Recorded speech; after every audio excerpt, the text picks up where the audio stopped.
நமது ஜெபம் டிவியில் உயிருள்ள கிறிஸ்துவை வெளிப்படுத்துதல்.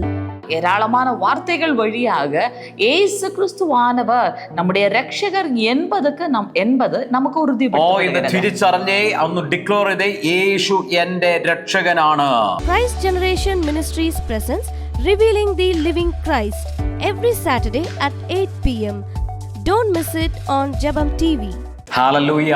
ഹല്ലേലൂയ. യേശു ക്രിസ്തുവിന്റെ ആ ജീവനിലേക്ക് നമ്മൾ പ്രവേശിച്ചിരിക്കുന്നത്. യേശു ക്രിസ്തുവിനോട് அந்த ஜீவனுக்குள்ளதான் நாம் பிரவேசித்திருக்கிறோம். എത്ര പേർക്ക് തിരിച്ചറിയാൻ പറ്റുന്നുണ്ട് എൻ്റെ ജീവിതത്തിൽ വന്ന ഏറ്റവും വലിയ ഭാഗ്യം കർത്താവായ യേശുവിനെ എനിക്ക് ലഭിച്ചതാണെന്ന്? எத்தனை நபர்களுக்கு புரிய வருகிறது, என்னுடைய வாழ்க்கையில எனக்கு கிடைத்திருக்கிற மிகப்பெரிய பாக்கியம் கர்த்தராகிய இயேசு கிறிஸ்துவே எனக்கு கிடைத்ததுதான். മക്കളെ, നമുക്ക് ലഭിച്ച ഏറ്റവും വലിയ ഗിഫ്റ്റ് യേശു ക്രിസ്തുവാണ്. பிள்ளைகளே, நமக்கு கிடைத்த மிகப்பெரிய ஈவு இயேசு கிறிஸ்து. നമുക്ക് രക്ഷകനായി യേശുവിനെ ലഭിച്ചതാണ് ഏറ്റവും വലിയ ഭാഗ്യം. நமக்கு രക്ഷകராக இயேசு கிறிஸ்துவை கிடைத்ததுதான் மிகப்பெரிய பாக்கியம். ഹല്ലേലൂയ. ஹல்லேலூயா. എവിടെ നിന്ന് കർത്താവ് യേശു ക്രിസ്തു നമ്മളെ രക്ഷിച്ചിരിക്കുന്നത്? எங்கே இருந்துதான் கர்த்தராகிய இயேசுவானவர் நம்மை ரட்சித்திருக்கிறார்? നമ്മൾ വീണുപോയ പാപത്തിന്റെ ബന്ധനത്തിൽ നിന്നാണ് യേശു നമ്മളെ രക്ഷിച്ചിരിക്കുന്നത്. நாம் விழுந்து போன பாவத்தினுடைய கட்டுக்குள்ளிருந்துதான் இயேசு நம்மை மீட்டிருக்கிறார். നമ്മുടെ ശാപത്തിൽ നിന്നാണ് കർത്താവ് നമ്മളെ രക്ഷിച്ചിരിക്കുന്നത്. நம்முடைய சாபத்தில் நின்றுதான் கர்த்தர் நம்மை மீட்டிருக்கிறார். നമ്മുടെ ബന്ധനത്തിൽ നിന്ന് കർത്താവ് യേശു ക്രിസ്തു നമ്മളെ രക്ഷിച്ചിരിക്കുന്നു. நம்முடைய கட்டுக்குள் இருந்து கர்த்தர் நம்மை மீட்டிருக்கிறார். എവിടെയൊക്കെ നമ്മൾ അടിമപ്പെട്ടു പോയിട്ടുണ്ടോ അവിടുന്നെല്ലാം കർത്താവ് നമ്മളെ സ്വതന്ത്രമാക്കിയിരിക്കുകയാണ്. எங்கெல்லாம் நாம் அடிமைப்பட்டு போனதுண்டோ அந்த இடத்திலிருந்து எல்லாம் கர்த்தர் நம்மை விடுவித்திருக்கிறார். യേശുവിന്റെ രക്ഷകനാണെന്ന് എത്ര പേർക്ക് ധൈര്യത്തോടെ പ്രഖ്യാപിക്കാൻ കഴിയും? இயேசுவினுடைய രക്ഷകർ என்பதை എത്തனை നബറുകൾക്ക് ധൈര്യமாக അറിയിக்க பண்ண முடியும்? ദൈവമക്കളെ, ലൂക്കോസിന്റെ സുവിശേഷം 2-ാം അധ്യായം അതിന്റെ 11-ാമത്തെ വാക്യം ഇങ്ങനെ പറയുന്നത്, കർത്താവായ ക്രിസ്തു എന്ന രക്ഷിതാവ് ഇന്ന് ദാവീദിന്റെ പട്ടണത്തിൽ നിങ്ങൾക്കായി ജനിച്ചിരിക്കുന്നു.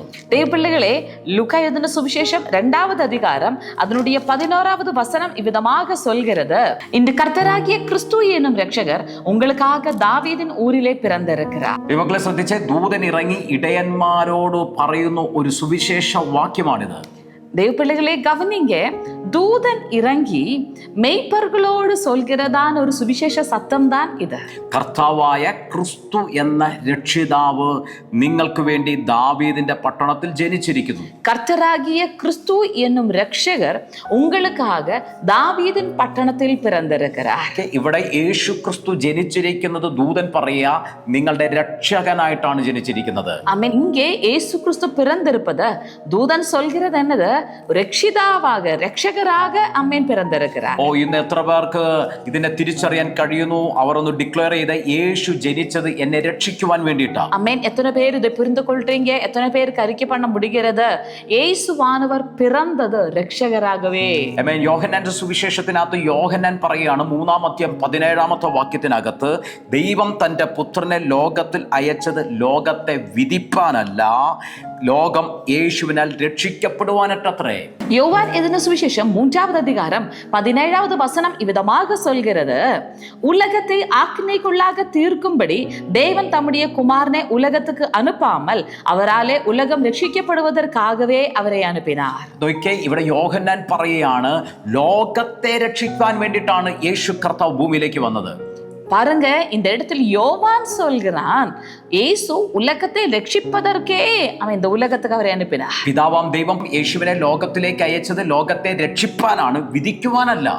பிதாவாகிய தேவன் இயேசு கிறிஸ்துவை உலகத்துக்கு രക്ഷകராக அனுப்பினது உலகத்தை ஆக்கினைக்குள்ளாக தீர்க்கும்படியாக அல்ல, மாறாக உலகத்தை രക്ഷിക്കുம்படிക്ക്. അപ്പോസ്തല പ്രവൃത്തി 4-ാം അധ്യായം 12-ാമത്തെ വാക്യം നിങ്ങൾ ശ്രദ്ധിച്ചേ. അവിടെ പറയുകയാണ്, മറ്റൊരു വ്യക്തിയിലും രക്ഷയില്ല, നാം രക്ഷിക്കപ്പെടുവാൻ ആകാശത്തിന്റെ കീഴിൽ മനുഷ്യരുടെ ഇടയിൽ നൽകപ്പെട്ട വേറൊരു നാമവുമില്ല എന്ന് അവിടെ വചനം പറയുന്നു. பாருங்க, அப்போஸ்தல நடபடிகள் 4வது அதிகாரம் 12வது வசனத்தில் வார்த்தை விதமாக சொல்கிறது, அவராலே அன்றி வேறொரு ஆளும் ரட்சிப்பு இல்லை, நாம் ரட்சிக்கப்படும் படிக்க வானத்தின் கீழெங்கும் மனுஷர்களுக்குள்ளே அவருடைய നാമമേ അല്ലാமல் വേറൊരു നാമം കട്ടളയിടപ്പെടവും ഇല്ലേ.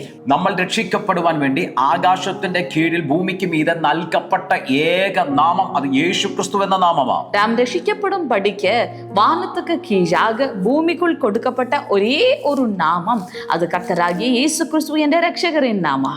മത്തായിയുടെ സുവിശേഷം 1-ാം വാക്യം ഇങ്ങനെ പറയുന്നത്, ആ യേശു ക്രിസ്തു നമ്മളെ പാപങ്ങളിൽ നിന്ന് രക്ഷിപ്പാൻ ഇരിക്കുക കൊണ്ട് അവന് യേശു എന്ന് പേരിടണമെന്ന് മറിയോട് പറയുക.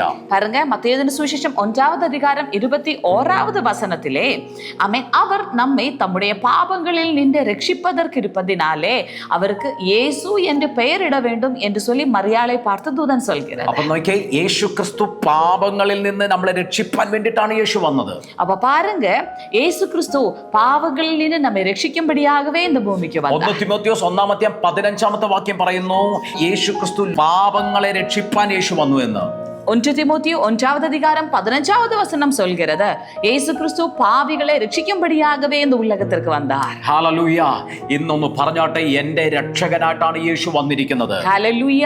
ഇന്നേക്ക് അറിക്കை பண்ணுங்க, என்னுடைய രക്ഷകராகவே இயேசு வந்திருக்கிறார். ആമേൻ. ഇന്നൊന്ന് ഡിക്ലെയർ ചെയ്തേ, എന്റെ രക്ഷകനായിട്ടാണ് യേശു ക്രിസ്തു വന്നിരിക്കുന്നത്. ഇന്നേക്ക് അറിക്കை பண்ணுங்க, என்னுடைய രക്ഷകராகவே ഇയேசു ക്രിസ്തു വന്നിരിக்கிறார். അപ്പോസ്തല പ്രവൃത്തി 16-ാം വാക്യത്തിനകത്ത് ഇങ്ങനെ പറഞ്ഞു, കർത്താവായ യേശു ക്രിസ്തുവിൽ നീ വിശ്വസിക്കുക, എന്നാൽ നീയും നിന്റെ കുടുംബവും രക്ഷ പ്രാപിക്കും. அப்போஸ்தலர் நடபடிகள் 16-வது வசனம் விதமாக சொல்கிறது, கர்த்தராகிய இயேசு கிறிஸ்துவை விசுவாசி, நீயும் കുടുംബവും രക്ഷിക്കപ്പെടുവാൻ. ഇത്രയും വചനങ്ങൾ നമുക്ക് കാണുവാൻ സാധിക്കുന്നു, യേശു രക്ഷിപ്പാൻ വേണ്ടിയിട്ടാണ് വന്നതെന്ന്. அப்போ இவ்வளவு வார்த்தைகள் நமக்கு பார்க்க முடிகிறது, இயேசு கிறிஸ்து രക്ഷിപ്പதற்காகவே வந்தார் என்று சொல்லி. ഹല്ലേലൂയ.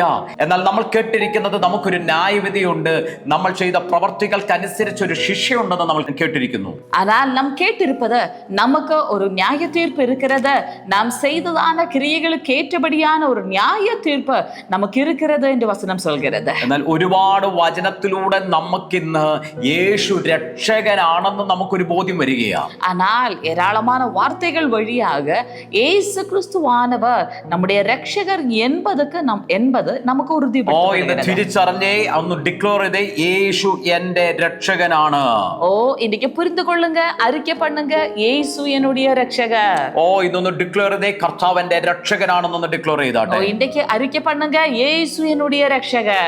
ഹല്ലേലൂയ. ഹല്ലേലൂയ. ആമേൻ. എന്താണ് ആമേൻ ശിക്ഷാവിധി, എന്താണ് ശിക്ഷണം? ഈ രണ്ട് പദങ്ങളെ നമ്മൾ ഇന്ന് പഠിക്കാൻ പോകുകയാണ്. ആമേൻ. எதுதான் ஆமென் ஆக்கினை தீர்ப்பு, எதுதான் கண்டிக்கிற அனுபவம், இதை ரெண்டையும் இன்றைக்கு நாம் பார்க்க போகிறோம். രണ്ട് പദങ്ങളെ ഇന്ന് ദൈവമക്കളെ നമ്മൾ പഠിക്കാൻ പോകുകയാണ്. இன்றைக்கு ரெண்டு வார்த்தைகளை தேவ பிள்ளைகளை நாம் படிக்க போகிறோம். ഈ രണ്ട് പദങ്ങൾ നിങ്ങളുടെ ലൈഫിനകത്ത് അസാധാരണമായിട്ടുള്ള വിടുതലിനെ കൊണ്ടുവരും. இந்த ரெண்டு வார்த்தைகள் உங்களுடைய வாழ்க்கையிலே அசாதாரணமான விடுதலைகளை கொண்டு வரும். ഈ രണ്ട് പദങ്ങൾ നിങ്ങൾ അറിയുമ്പോൾ ഒരു ഹയർ റിലം നിങ്ങളുടെ മുമ്പിൽ തുറക്കപ്പെടുവാൻ തുടങ്ങും. இந்த ரெண்டு வார்த்தைகள் நீங்கள் அறியும் போதே உங்களுடைய வாழ்க்கையிலே அசாதாரணமான ஆவிக்குரிய மண்டலங்கள் திறக்கப்படும். ഇതുവരെ ഇല്ലാത്ത ചില സ്പിരിച്വൽ റിലത്തിലേക്ക് നിങ്ങൾ കയറാൻ പോകുകയാണ്. இதுவரை இல்லாததான சில ஆவிக்குரிய மண்டலத்துக்கு நீங்கள் ஏற போகிறீர்கள். ഇതുവരെ ഇല്ലാത്ത ചില മേഖലകൾ, തുറക്കപ്പെടാത്ത ചിലത് നിങ്ങളുടെ മുമ്പിൽ തുറക്കപ്പെടുവാൻ പോകുകയാണ്. இதுவரை இல்லாததான சில ஆவிக்குரிய எல்லைகள் திறக்கப்படாததான சிலது உங்களுடைய வாழ்க்கையிலே திறக்கப்படும். ഒന്നാമത്തെ പദം ഗ്രീക്ക് പദം ഇങ്ങനെ പറഞ്ഞു, കാറ്റാക്രീനോ.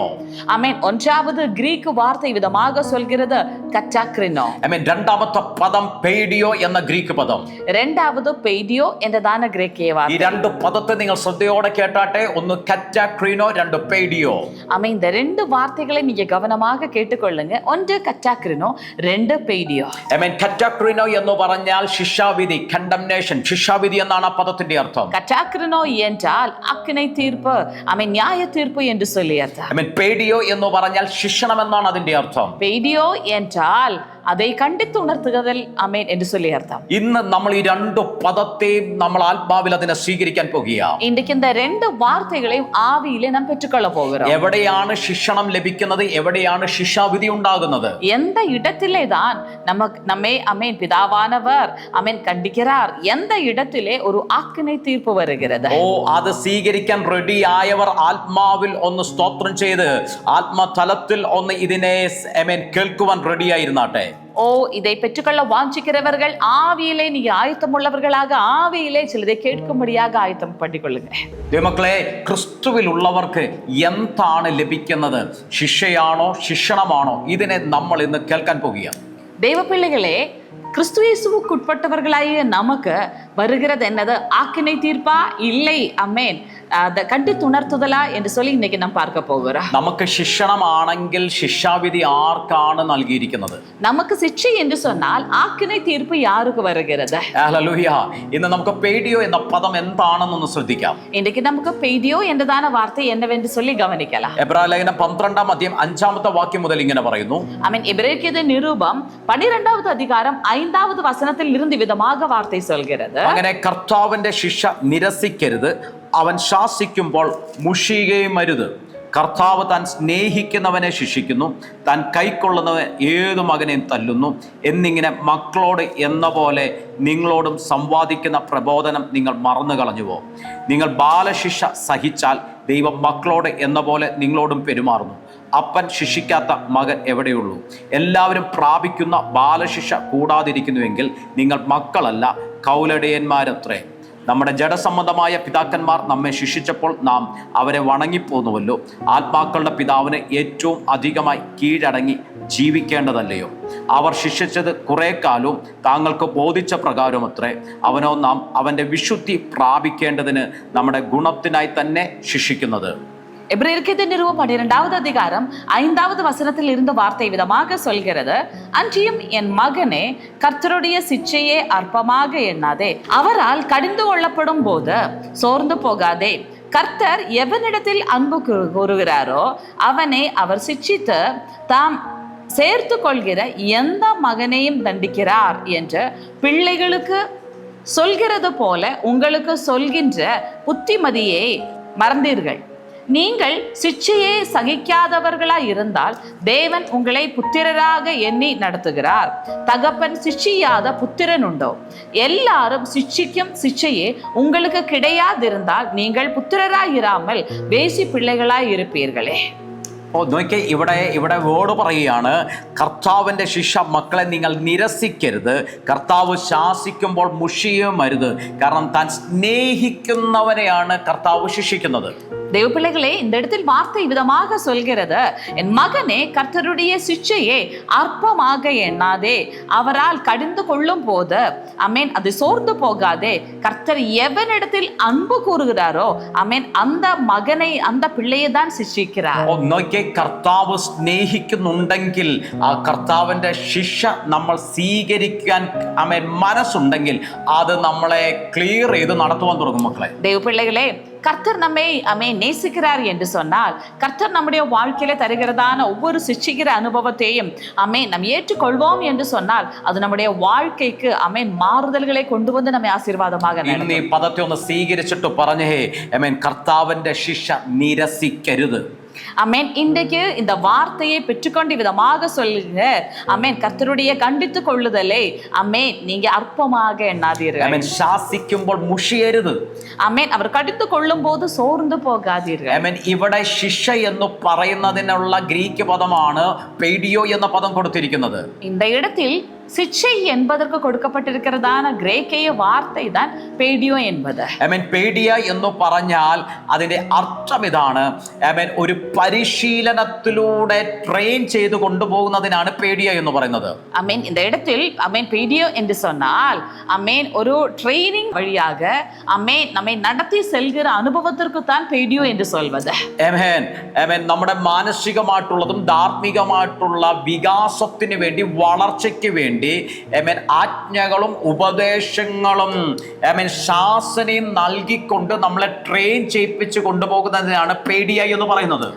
நம்முடைய மனம், நம்முடைய நடைமுறை வாழ்க்கையிலே நாம் நடந்து கொள்ள வேண்டிய விதம், இதையெல்லாம் நம்முடைய வாழ்க்கையிலே மாறும்படிக்க நமக்கு எல்லா விதத்திலேயும் கட்டளைகள், உபதேசங்கள், இப்படிப்பட்ட காரியங்களை செய்து நம்மை நடத்துகிற இந்த விதத்திற்கு தான் പേഡിയോ എന്നതാണ് വാർത്ത பயன்படுத்துகிறது. കർത്താവിന്റെ ശിക്ഷ ഒരിക്കലും നമുക്ക് ഒരു ആക്സിഡന്റ് തരുന്നതായിരിക്കത്തില്ല.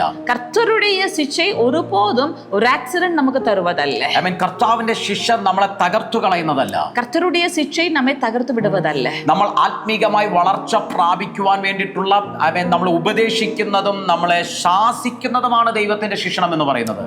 நாம் ஆவிக்குரியதான வளர்ச்சியை பெற்றுக்கொள்ளும் அளவுக்கு நம்மை கண்டிப்பதும் உபதேசம் பண்ணுவதும் தான் கர்த்தருடைய சிஷ்யை என்று சொல்வது. ദൈവമക്കളെ, നമുക്കുണ്ടാകുന്ന പ്രശ്നങ്ങൾ അല്ലെങ്കിൽ ആക്സിഡന്റ് ഇതെല്ലാം നമ്മൾ ആത്മീകമായ കവറിങ്ങിനകത്തുനിന്ന് പുറത്തു പോകുമ്പോൾ സംഭവിക്കുന്നതാണ്. അമേൻ. ദൈവ പിള്ളകളെ, അമേൻ, നമുക്ക് വരുகிறதான ചില ആക്സിഡന്റ്, നമുക്ക് വരുகிறதான ചില விஷயங்கள் എന്തെല്ലാം சொல்வது நாம் தெய்வீகமான பாதுகாப்பில் நின்று வெளியே പോകുമ്പോൾ വരുகிறது. എന്നാൽ ഇതൊന്നും നമുക്ക് അനർത്ഥമായിട്ട് വരാതെ നമ്മളെ നശിപ്പിച്ച് കളയാതെ വചനം പറയുന്നു ഇതെല്ലാം നമുക്ക് നന്മയ്ക്കായി കർത്താവ് മാറ്റും. ஆனால் இது எதுவுமே நமக்கு தீமைக்காக வராமல் வார்த்தை சொல்கிறது இது அனைத்தும் கர்த்தர் நமக்கு நன்மைக்காக மாற்றுவார். ക്രിസ്തുവിലുള്ള ഒരു ദൈവ പൈതലിന് എന്തെങ്കിലും അനർത്ഥങ്ങൾ ഉണ്ടെങ്കിൽ ആ അനർത്ഥം അവന്റെ അവസാനമല്ല, അനർത്ഥത്തിൽ നിന്ന് ഒരു മഹത്വത്തിലേക്ക് കർത്താവിനെ കയറ്റും. ஆமென். தெய்வ பிள்ளைகளே, கிறிஸ்தவர்களுடைய வாழ்க்கையிலே, தெய்வ பிள்ளைகளுடைய வாழ்க்கையிலே ஏதாவது ஒரு தீங்கு வருகிறது என்று சொன்னால் அது ஒருபோதும் அழிவுக்கு அல்ல, கர்த்தர் அதை நன்மைக்காக மாற்றுவார். വചനം പറഞ്ഞു, ദൈവം സ്നേഹിക്കുന്നവർക്ക് നിർണയപ്രകാരം വിളിക്കപ്പെട്ടവർക്ക് സകലതും നന്മയ്ക്കായി തന്നെ കൂടി വ്യാപരിക്കുമെന്ന് வார்த்தை சொல்கிறது. அமேன். கர்த்தர் தம்மை நேசிக்கிறவர்களுக்கு, அமேன், தம்மிடத்தில் அழைக்கப்பட்டவர்களுக்கு சகலமும், அமேன், நன்மைக்கு ஏதுவாக நடக்கிறது. അതുകൊണ്ട് നിങ്ങളുടെ പ്രോബ്ലത്തെ, നിങ്ങൾ അനുഭവിക്കുന്ന പ്രശ്നങ്ങളെ നോക്കി ഞങ്ങൾ പ്രവചനാത്മാവിൽ ഡിക്ലെയർ ചെയ്യുന്നു, ഈ പ്രതികൂലം അവസാനമല്ല, ഇത് മഹത്വത്തിന്റെ ആരംഭമത്രേ. ஆதலால் நீங்கள் இப்போது சந்தித்துக் கொண்டிருக்கிறதான இந்த சூழ்நிலை, நாங்கள் சொல்கிறோம், இது ஒருபோதும் உங்கள் அழிவுக்காக அல்ல, ഇത് ചില മഹിമയുടെ ആരംഭങ്ങളെ. ഹല്ലേലൂയ.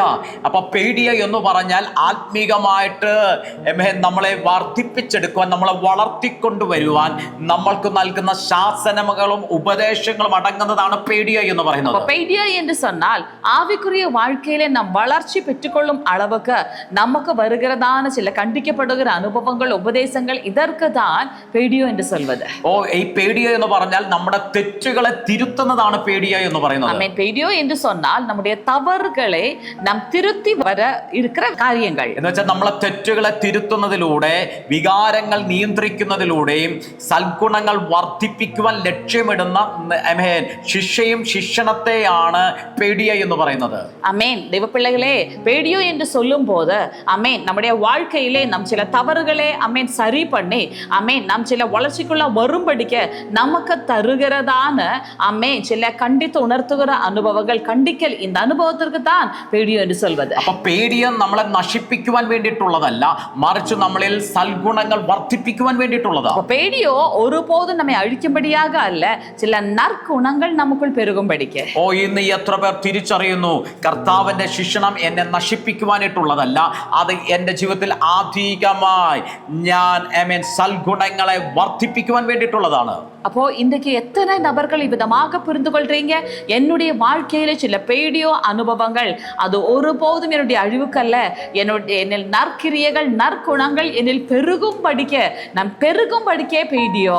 അതുകൊണ്ടൊന്ന് പറഞ്ഞേ, കർത്താവിന്റെ ശിക്ഷ നിരസിക്കരുത്, ശാസിക്കുമ്പോൾ മുഷിയും അരുത്. ஆதலால் கர்த்தருடைய அமேன் சிட்சை அற்பமாக எண்ணாதே, அவரால் கண்டிக்கப்படும் போது சோர்ந்து போகாதே. ഹല്ലേലൂയ. ആമേൻ. എബ്രായ ലേഖനം 12-7 വാക്യം ഇങ്ങനെ പറയുന്നു, നിങ്ങൾ ബാലശിക്ഷ സഹിച്ചാൽ ദൈവം മക്കളോട് എന്ന പോലെ നിങ്ങളോട് പെരുമാറുന്നു. எபிரேயருக்கு நிருபம் 12வது அதிகாரம் 7வது வசனம் வார்த்தை விதமாக சொல்கிறது, நீங்கள் சிஷ்டையை சகிக்கிறவர்களாய் இருந்தால் தேவன் உங்களை പുത്രരാக എണ്ണി നടത്തുகிறாർ. ഹല്ലേലൂയ. അങ്ങനെയാണെങ്കിൽ ഒന്ന് സമർപ്പിച്ചിട്ടൊന്ന് പറയാമോ, കർത്താവേ, ഒരു മകൻ എന്ന പോലെ, മക്കൾ എന്ന പോലെ എന്നോട് അങ്ങ് പെരുമാറത്തക്ക രീതിയിൽ ഈ ബാലശിക്ഷ ഞാൻ നിരസിക്കാതെ അതിനെ സ്വീകരിക്കുവാൻ എനിക്ക് മനസ്സാണെന്നൊന്ന് പറയാമോ? ஆமென். அப்படி என்றால் இந்த நாளில் எத்தனை பேர் உங்களை பரலோக தகப்பனை நோக்கி, ஆமென், நீங்க விதமாக சொல்றீங்க, ஆமென், பிள்ளைகள் என்பது போல, ஆமென், நீர் என்னை கண்டிக்கிறீர்கள் என்று சொன்னால், ஆமென், இந்த ஆமென் சிட்சை, ஆமென், அதை ஏற்றுக்கொள்ள நான் மனதாய் இருக்கிறேன். വചനം പറയും, if you endure chastening, God is dealing with you as a father with his sons.